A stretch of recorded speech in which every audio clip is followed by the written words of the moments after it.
myself, DP Kori, Government College, Bisrampur. Hello everyone.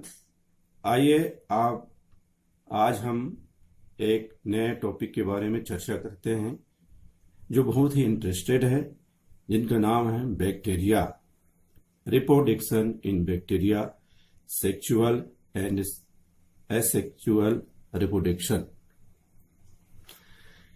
जाने से पहले इसका हम किस प्रकार हम चर्चा करेंगे, तो कंटेंट में हम चर्चा करते हैं introduction, history, character and classification, morphology, types of reproduction, और हम बीच में इकोनॉमिक बैक्टीरिया के बारे में भी चर्चा कर लेंगे, फिर कंक्लूजन और रेफरेंस। तो इन सारी बातों में इनको सम्मिलित करके हम बैक्टीरिया के रिप्रोडक्शन को डिस्कस कर सकते हैं। सबसे पहले हम देखते हैं इंट्रोडक्शन। इंट्रोडक्शन में आप सभी लोग जानते होंगे कि बैक्टीरिया जो वर्ड है ग्रीक वर्ड से लिया गया है, जिसका अर्थ होता है स्मॉल बॉक्स।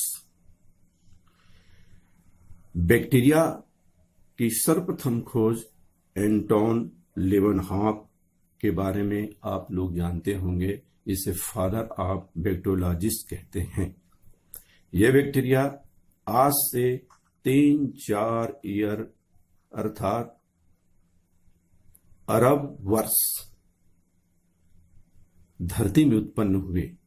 3 से 4 अरब वर्ष पूर्व ये micro organisms unicellular and universal या लिविंग ऑर्गेनिज्म का इंपॉर्टेंट कम्युनिटी है। हिस्ट्री में हम लोग चर्चा करेंगे कि बैक्टीरिया की खोज एंटोन वॉन लीवनहॉक ने सर्वप्रथम की थी। बैक्टीरिया की जो नेचर है और उसकी ओरिजिन के संबंध में सबसे पहले लुई पास्चर ने 1822 और 1855 के बीच में दिया। रॉबर्ट कोच ने प्रमाणित किया था कि किस में बैक्टीरिया उपस्थित है। बाद में वेरियस डिसीज के बारे में, बैक्टीरिया के बारे में बताया कि विभिन्न प्रकार के रोग जो होते हैं बैक्टीरिया के द्वारा होते हैं। एरेनबर्ग ने बैक्टीरियम शब्द का सबसे पहले उपयोग किया था। बैक्टीरिया की हम थर्ड पॉइंट में हम देखेंगे, कैरेक्टर साइज देखेंगे इसके फीचर के बारे में। तो पहला इनके कैरेक्टर के बारे में हम कह सकते हैं कि ये सेप्रोफाइट होते हैं। एंड सेकंड कैरेक्टर में हम कह सकते हैं कि ये ऑटोट्रोफिक होते हैं, अर्थात स्वयं और मृतोपजीवी भी होते हैं। स्वयं जीवी भी होते हैं और मृतोपजीवी होते हैं। थर्ड इनका कैरेक्टर है ये यूनिवर्स होते हैं, ये संसार के समस्त भागों में पाए जाते हैं। बैक्टीरिया ऐसा नहीं है कि हमारे घर में नहीं है, हमारे हाथ में नहीं है या पानी में नहीं है, ये संसार के समस्त भूमंडल में पाए जाते हैं। चौथा कैरेक्टर में हम देख सकते हैं कि इसमें न्यूक्लियस डिसअपियर होते हैं। फिफ्थ कैरेक्टर में हम देखेंगे कि बैक्टीरिया में, फोर्थ में हम देखते हैं कि बैक्टीरिया की आकार की या उनका मॉर्फोलॉजी कैसा होता है। मॉर्फोलॉजी में हम साइज, उनका शेप, उसका रूप, इस बारे में हम लोग इसमें मॉर्फोलॉजी में देख सकते हैं। तो स्ट्रक्चर आप देख रहे हैं, इन स्ट्रक्चर को देख करके हम इनकी बारे में, साइज के बारे में बता सकते हैं कि ये 0.1 माइक्रोन व्यास के होते हैं। ये 60 माइक्रोन से माइक्रोन लंबी होती है और 25 माइक्रोन इनका चौड़ाई होते हैं। इनकी सर्कल के बाहर में हम इनका रूप के बारे में देखेंगे तो इसमें एक सेल वाल की भित्ति पाई जाती है। इसके बीच में एक जेनेटिक मटेरियल जो होता है, जो डीएनए कोलाइड एंटोन्यूक्लियाइड के रूप में ये पाए जाते हैं। इसके अंदर की जो न्यूक्लियस की जो पदार्थ होते हैं, जो साइटोप्लाज्म कहते हैं, इसमें एक बेसल बॉडी भी पाई जाती है और इसके सेल वॉल के अंदर में एक पतली भित्ति पाई जाती है, प्लाज्मा मेम्ब्रेन। इसमें एक पीली नामक स्ट्रक्चर पाए जाते हैं जो आगे रिप्रोडक्शन में इनका बहुत बड़ा योगदान है। इसमें राइबोसोम जो साइटोप्लाज्मिक सब्सटेंस जो पाए जाते हैं, राइबोसोम ये पाए जाते हैं। ये इनकी अगर शेप को देखे जाएंगे तो मल्टी शेप में होते हैं, अर्थात ऐसा नहीं है कि एक रूप में ही पाया जाए, ये एक बहुरूपिया भी कहा जाता है। ये स्फेरिकल रूप में, राउंड शेप में एंड फिलामेंटस शेप में पाए जाते हैं। इसकी कोकस, बेसिलस, स्पाइरेलम प्रकार के होते हैं। इनकी अर्थात जब हम बैक्टीरिया का क्लासिफिकेशन इसमें हम ब्रीफ में करेंगे, क्योंकि इनकी क्लासिफिकेशन बहुत बड़ी है। इनको 3 क्लासों में डिवाइड किया गया है। पहला है साइजोफासी, इसके अंतर्गत ब्लू ग्रीन एल्गी को रखा गया है। एंड सेकंड साइजोमैसिटा, इसमें बैक्टीरिया को रखा गया है। एंड थर्ड माइकोटेरोबायोटस, इसमें ऑब्लिगेट या इंट्रासेलुलर पैरासाइट बैक्टीरिया को रखा गया है। साइजोमैसिटिस को पुनः 10 ऑर्डर में डिवाइड किया गया है। तो हम क्लासिफिकेशन को संक्षिप्त में करते हैं और सीधे इसके हम स्ट्रक्चर फॉर्म में चले जाते हैं। स्ट्रक्चर में जैसे पूर्व में मैंने कहा था कि सेल वॉल जो है ये पॉलीसेकेराइड, लिपिड और फैट की बनी होती है। इसमें जो प्रोटोप्लाज्म, जो जीवन द्रव्य है, जीव द्रव्य है, ये सेल वॉल के भीतर में साइटोप्लाज्मिक मेम्ब्रेन होती है जो प्रोटीन और पॉलीसेकेराइड से बनी होती है। यहाँ पर स्ट्रक्चर में आप देखेंगे कि माइक्रोकोकस का शेप कैसे है और डिप्लोकोकस कैसे डिप्लॉइड में पाए जाते, स्पाइरलम क्रम में। इस प्रकार इनके मल्टी शेप में ये पाए जाते हैं। एंड इम्पॉर्टेंट जो है क्रोमेटिन बॉडी, इनकी जो बॉडी में जो क्रोमेटिन बॉडी पाए जाते हैं जिनको हम डीएनए के नाम से जानते हैं। अर्थात डीएनए जो पाए जाते हैं वो बैक्टीरिया में क्रोमेटिन बॉडी के नाम से जाने जाते हैं। अब हम जो हमारा जो मेन डिस्कस करने का सब्जेक्ट है वो है टाइप्स ऑफ रिप्रोडक्शन। बैक्टीरिया में हम देखेंगे मुख्य रूप से 2 प्रकार से रिप्रोडक्शन पाया जाता है। पहला है एसेक्सुअल या अलैंगिक, सेकंड है सेक्सुअल रिप्रोडक्शन जिसे हम लैंगिक जनन कहते हैं। तो पहला जो है एसेक्सुअल रिप्रोडक्शन को हम देखेंगे तो इनमें 3 टाइप्स ऑफ एसेक्सुअल रिप्रोडक्शन, अर्थात बैक्टीरिया में एसेक्सुअल रिप्रोडक्शन को हम समझने के लिए 3 मेथड या 3 प्रकार की विधि द्वारा हम समझ सकते हैं। पहला या फर्स्ट बाइनरी फिजन, इसके बारे में आप सभी जानते होंगे, बाइनरी फिजन अर्थात द्विविभाजन। दूसरा है बडिंग और तीसरा है स्पोर या इंडोस्पोर या कभी कभी सिस्ट के द्वारा भी रिप्रोडक्शन बैक्टीरिया में होता है। ये जो एसेक्सुअल रिप्रोडक्शन होता है वो बैक्टीरिया के फेवरेबल कंडीशन में होता है, अर्थात जब अनुकूल परिस्थिति आ जाएंगे तभी इसमें इस प्रकार का प्रजनन। बाइनरी फ्यूजन के बारे में हम चर्चा कर रहे थे कि ये जो मैच्योर सेल रहते हैं वो डिवाइड के लिए तैयार रहते हैं और इस प्रकार का ये जो दिखाई दे रहा है कि ट्रांसवर्सन कॉन्स्ट्रिक्शन, अर्थात एक खांच बनती है ट्रांसवर्स होने के लिए न्यू सेल के लिए। तो ये ट्रांसवर्स एक खांच बन जाती है और यहीं से 2 डॉटर सेल में ये डिवाइड हो जाते हैं, अर्थात एक 1 सेल से 2 डॉटर सेल में डिवाइड हो जाती है बाइनरी फ्यूजन के द्वारा। अर्थात एक बैक्टीरिया 2 डॉटर बैक्टीरिया को जन्म देते हैं। एक सेल से 2 सेल का फॉर्मेशन होता है। ये देख रहे हैं 2 सेल है, 2 डॉटर सेल का फॉर्मेशन हुआ तो ये बाइनरी फ्यूजन के द्वारा हुआ। दूसरी जो विधि आती है, मेथड आती है बडिंग अर्थात कलिका बनना। इसमें हाँ हम चर्चा कर रहे थे, तो ये एग्जाम्पल है स्ट्रेप्टोमाइसिस में इस प्रकार के बाइंड्री फ्यूजन के द्वारा बैक्टीरिया में एसेक्सुअल रिप्रोडक्शन होता है। बडिंग जो होती है तो इस एग्जाम्पल के रूप में हम इसमें देखेंगे कि हाइपोमाइक्रोबियम में इस प्रकार का बडिंग के कलिका के द्वारा इसमें होता है।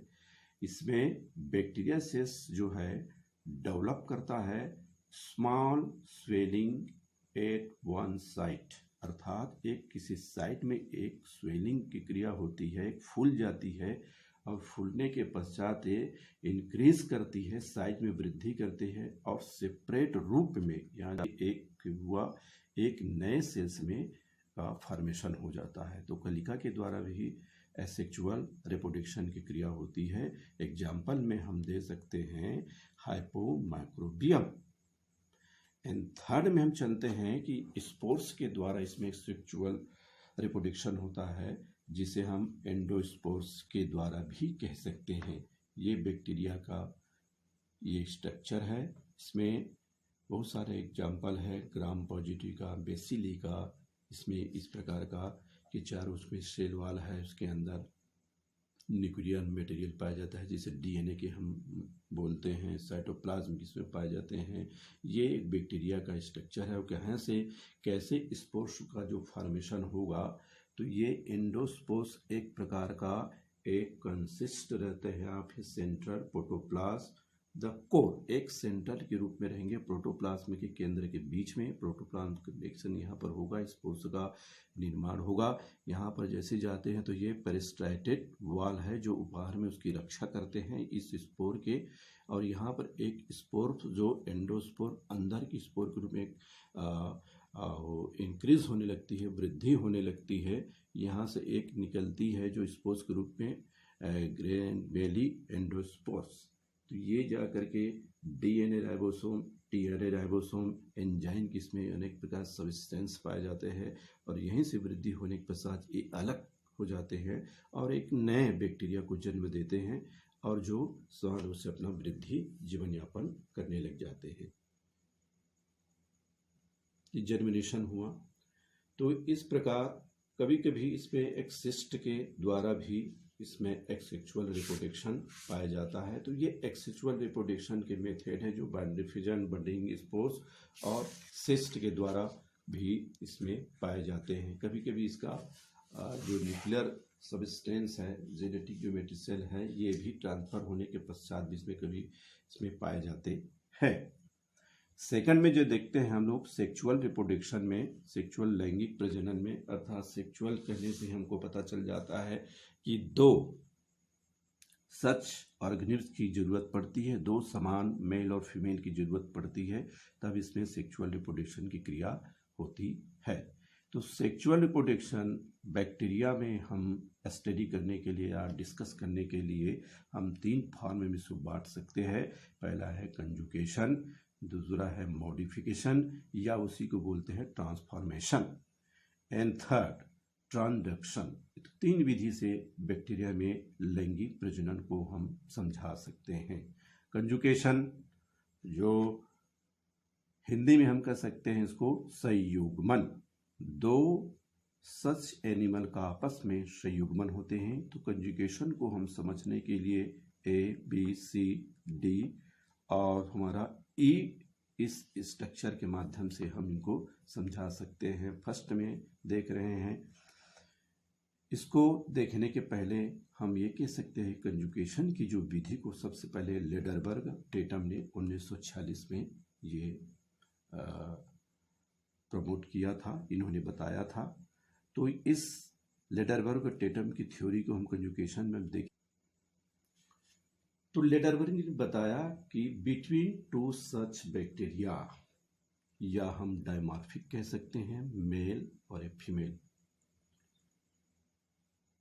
मेल में जो पाई जाती है, जो बाहरी स्ट्रक्चर में इसके पाए जाते हैं, जिसको कहा जाता है सेक्स पिली, यही जाकर के न्यू बैक्टीरिया का फॉर्मेशन करने में सहयोग प्रदान करते हैं। मेल हम बैक्टीरिया को डोनर कह सकते हैं, फीमेल बैक्टीरिया को हम रेसिपिएंट कह सकते हैं। यहाँ पर हम डोनर और रेसिपिएंट जब बोल रहे हैं तो अब इस बात से भी पता चल जाता है कि डोनर दाता, रेसिपिएंट ग्राहता। जब इसमें का जेनेटिक मटेरियल ग्राहता ग्रहण करेंगे तो एक नए सेल का फॉर्मेशन होगा। डोनर और रेसिपिएंट ये ए का फॉर्म है। यही जब बी में हम फॉर्म में चले जाते हैं तो यहाँ पर एक वृद्धि करने के पश्चात एक कंजुगेशन ट्यूब बन जाता है, अर्थात एक एनिमल का दूसरे एनिमल में जेनेटिक फॉर्म का आदान प्रदान होगा, एक दूसरे के संयुग्मित होगा। ये 6 से 8 मिनट में एक कंजुगेशन ट्यूब का फॉर्मेशन हो जाता है, ऐसा साइंटिस्ट ने बताया है। तो ये जब ट्यूब बन जाती है तो डोनर का अर्थात मेल बैक्टीरिया का जो जेनेटिक मटेरियल है उस कंजुगेशन ट्यूब के माध्यम से रेसिपिएंट बैक्टीरिया में आने शुरू हो जाते हैं, स्टार्टिंग हो जाते हैं। डी के फॉर्म में हम देखेंगे कि ये कंजुगेशन ट्यूब के माध्यम से जेनेटिक मटेरियल का रेसिपिएंट बैक्टीरिया में पूर्ण रूप से चले आते हैं और एक दूसरे जो कंजुगेशन ट्यूब जो बना रहता है वो कंजुगेशन ट्यूब इस फॉर्म में दोनों अलग अलग हो जाते हैं। इस डोनर का जेनेटिक मटेरियल इस रेसिपिएंट बैक्टीरिया में चले जाते हैं और जाने के पश्चात या इसको हम इस विधि से भी समझ सकते हैं कि जो मेल और फीमेल जो बैक्टीरिया एक दूसरे से आपस में सेल वॉल के माध्यम से पूरा जुड़े हुए हैं, इनके जेनेटिक मटेरियल ये दिखाई दे रहे हैं और जस्ट कंजुगेशन की क्रिया होने के पश्चात उसमें जेनेटिक मटेरियल चले जाते हैं और इस प्रकार से इसमें रिप्रोडक्शन कंजुगेशन की क्रिया होती रहती है। तो A, B, C, D form में इसका हम डिस्क्रिप्शन कर सकते हैं। उदाहरण के लिए ए से कोलाई में सेक्सुअल रिप्रोडक्शन पाए जाते हैं। दूसरा हम सेक्सुअल रिप्रोडक्शन के बारे में देखेंगे, जिसे ट्रांसफॉर्मेशन कहते हैं या मॉडिफिकेशन कहते हैं। तो मॉडिफिकेशन में सबसे चीज है, इसको ग्रिफिथ ने 1928 में ये बताया था कि मॉडिफिकेशन के द्वारा बैक्टीरिया में सेक्सुअल रिप्रोडक्शन की क्रिया होती है। इसकी केवल एक लाइन से हम समझ जाएंगे कि एब्जॉर्प्शन ऑफ डीएनए, बैक्टीरिया जो है बाहरी सोर्स के माध्यम से अवशोषित करते हैं, अवशोषित होकर के वो उसी डीएनए मटेरियल, जेनेटिक मटेरियल को एक दूसरे बैक्टीरिया के रूप में उसको ट्रांसफर कर देते हैं और एक नए बैक्टीरिया का फॉर्मेशन हो जाता है। अर्थात हम कह सकते हैं कि रिकॉम्बिनेशन, पुनः संयोग हो जाते हैं और एक नई बैक्टीरिया सेल का निर्माण होता है और इस प्रकार की ये मॉडिफिकेशन की क्रिया होती रहती है। थर्ड में हम देखेंगे जिसे ट्रांसडक्शन कहते हैं। इस ट्रांसडक्शन में जेनेटिक मटेरियल का फॉर्म जो है इस बैक्टीरिया के चारों ओर सराउंडिंग मटेरियल के रूप में ये पाए जाते हैं और जीवाणु का जो बैक्टीरिया का डीएनए जो है ये मेल है, ये फीमेल है। इस फॉर्म में हम देखते हैं तो ये इसकी जो डीएनए पार्ट है इस एनिमल में आ जाते हैं और इस प्रकार के एक नए सेल का निर्माण होगा, प्रजनन की क्रिया करेंगे, एक दूसरे से नए सेल का फिर निर्माण होते जाएंगे। यहाँ पर शब्दों में मैंने लिखा है कि मॉडिफिकेशन की प्रोसेस क्या होगी, ट्रांसडक्शन की प्रोसेस क्या होगी। तो ये इसके माध्यम से हम बैक्टीरिया के सेक्सुअल रिप्रोडक्शन के बारे में डिस्कस कर सकते हैं। ये gene of the previous host to the new host, नए होस्ट में चले जाते हैं और इस प्रकार के नए सेल्स का फॉर्मेशन होता रहता है।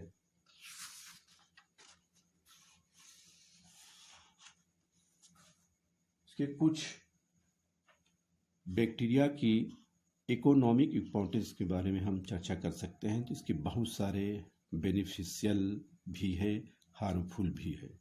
पहला हम जो मेन कमेंट्स मैं कमेंट्स को लिखा हूँ, भूमि की उर्वरता बढ़ाने में सहयोग प्रदान करते हैं। और आजकल देख रहे हैं माइक्रोबायोलॉजी में डेयरी का दूध का दही में जितने भी आज संसार में सब दूध का प्रोडक्शन हो रहा है, दही का प्रोडक्शन हो रहा है, सभी इस बैक्टीरिया के द्वारा भी ही हो रहा है। अर्थात ये बेनिफिशियल के रूप में काम करते हैं, सिरिका का निर्माण करता है, लैक्टिक एसिड का निर्माण करता है। इसके अलावा और अनेक इनका बेनिफिशियल है और ये हार्मफुल भी है। ऐसा नहीं है कि बैक्टीरिया केवल फायदे करेंगे, हार्मफुल नहीं है। बैक्टीरिया बहुत से प्रकार के रोगों को भी जन्म देते हैं। तो इसके बारे में आप लोग और भी अच्छा स्टडी कर सकते हैं कि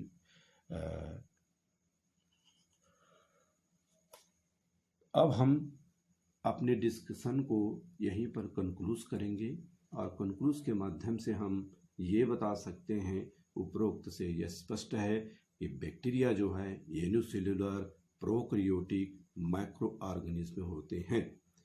लीवेनहॉक, जिसे फादर ऑफ बैक्टीरियोलॉजी कहते हैं, ये बैक्टीरिया हार्मफुल भी होते हैं, बेनिफिशियल भी होते हैं और विभिन्न प्रकार के प्रोडक्ट को और बेनिफिशियल में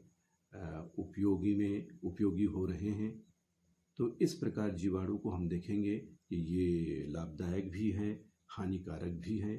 ये हम इन बातों से कंक्लूड कर सकते हैं। कुछ एक बुक का मैं सजेशन दे रहा हूँ रेफरेंस में। आप अगर आप देखना चाहेंगे, टेक्स्ट बुक है अब बैक्टीरियोलॉजी का R.W. फेयरब्रदर के। तो इस बुक के माध्यम से आप बैक्टीरिया के सेक्सुअल रिप्रोडक्शन को और अच्छे गहराई से आप लोग जान सकते हैं। तो इसी के साथ आज हम इस लेक्चर को यही विराम करते हैं। Thank you.